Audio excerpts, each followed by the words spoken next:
Well, hello gang, and welcome back to my guide series in The Long Dark. As many of you have requested since the original weapons video, the wolf avoidance video, and the wolf hunting video, and finally now, after the latest Revolver video, here is the super late, don't blame me, definitive guide to wolf struggles. Yes, I probably should have made it ages ago, and no, it totally wasn't your incessant pestering that finally made me think, yeah, that's a video I should do. But here we are.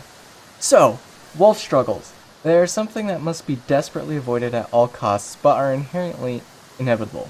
If you're playing at anything above Pilgrim, that is. So, what can we do to ensure the best odds of success for our survivor? Well, there's a couple of things to keep in mind. First, your chances of succeeding in a wolf struggle are dependent on several factors. The most impactful of these is the status of your fatigue, which is identified in the UI as the eyeball. If your fatigue is any lower than half, you have high odds of losing the wolf struggle. Therefore, it's paramount to avoid being in a struggle in the first place. If you haven't yet seen my video on it, go ahead and check out my Avoiding Wolves guide, and I've got a card for it in the upper right. Moving on, the next largest factor is the weapon you choose. During wolf struggles, you have a choice of weapons depending on which tools you have in your inventory at the time. And this is what becomes an oft asked question on the forums and discussion boards and my YouTube comments, and that is, which is the best weapon? And then there's another factor, which is the experience mode you're playing at, and the final factor is the rate at which you click to fill the bar during the struggle. Those who can click faster are better rewarded, though there is an option for those with accessibility concerns like carpal tunnel. It's also possible to rebind the key for struggles using a script like AutoHotkey to be something like the 0 key on your numpad so you can tap it faster than you could if it was your mouse. Regardless of the method, the faster the clicks, the sooner the wolf fight is over, assuming you have enough fatigue.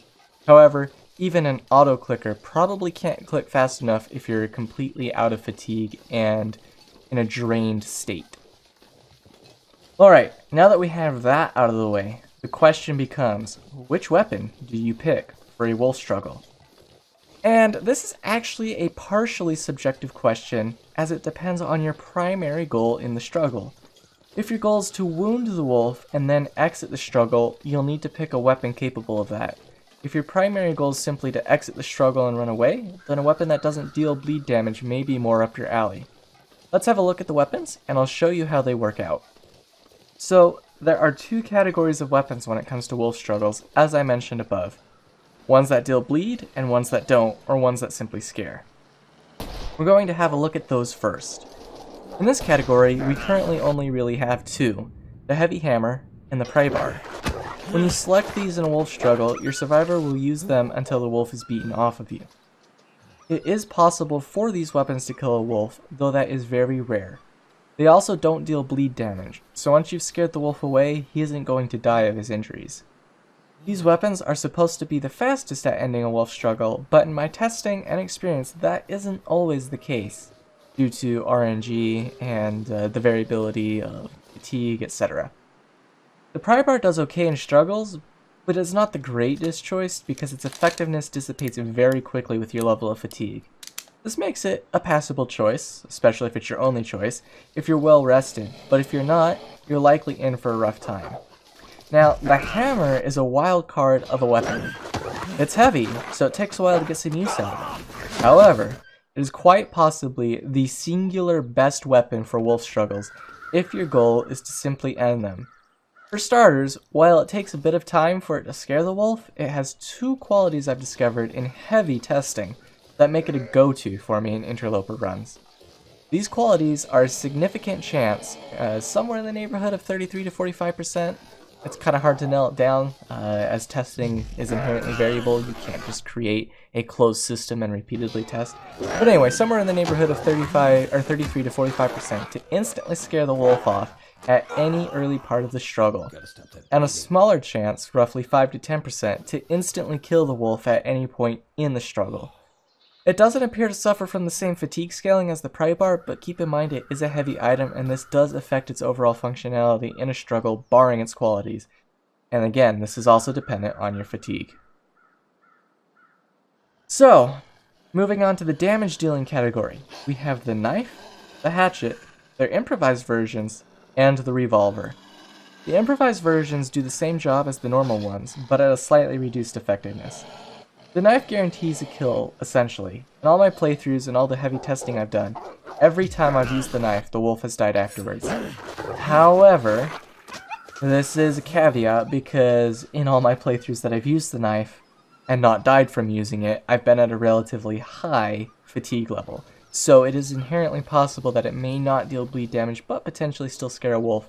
But in all my testing and playthroughs, that's not been the case.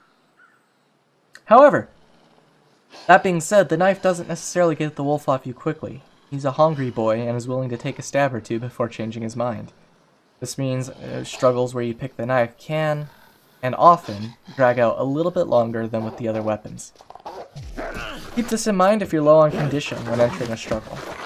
Moving on to the hatchet, in my testing, this seems to get the wolf off you faster when compared to the knife or the revolver, but it is slightly possible for it to not deal bleed damage.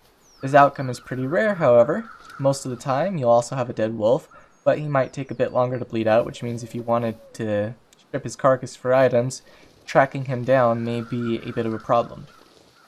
And finally, the revolver. Now this guy is also, like the hammer, a bit of a wild card.